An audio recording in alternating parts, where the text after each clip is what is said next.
Right now at 5, a red flag fire warning for multiple Oklahoma counties. Warm and windy weather fueling flames across the Sooner State.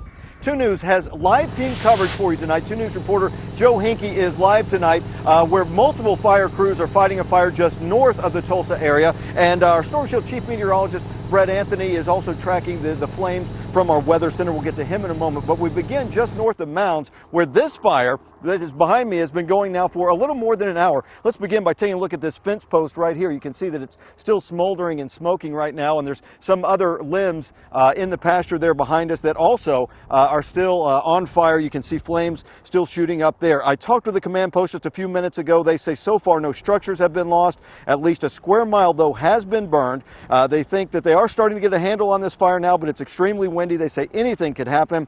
It's also extremely dry out here, and the embers could fly up, and this could kick up again. So this is a fire that we're going to be watching now for some time. Again, this one just north of the Mounds area.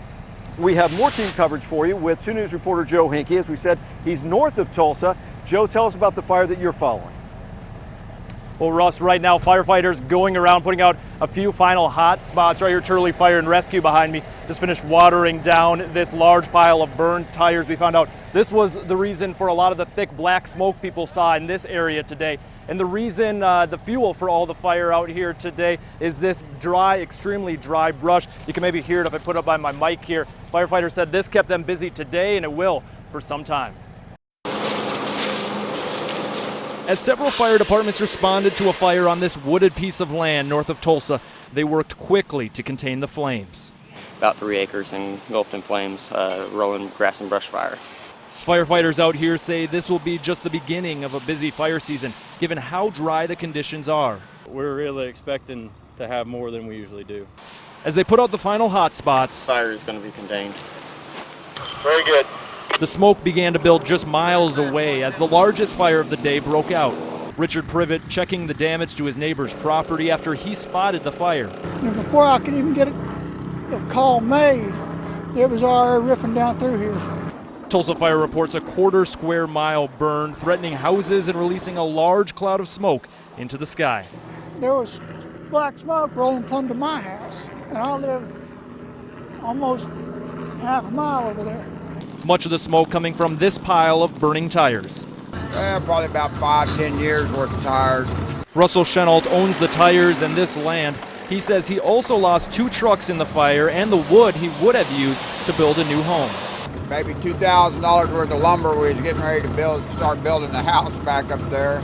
A future home which Chenault says will now have to wait. Now a few hours after the fire began out here, visibility is returning, but the thick, heavy smell of smoke remains. As I said, firefighters right now putting out a few final hot spots. We'll keep an eye on those for you and giving you an update coming up on 2 News at 6. Reporting live north of Tulsa tonight, Joe Hinkie, 2 News works for you. All right, Joe, thanks. There's more breaking news right now out of Washington County. 8 agencies have been fighting grass fires south of Juan.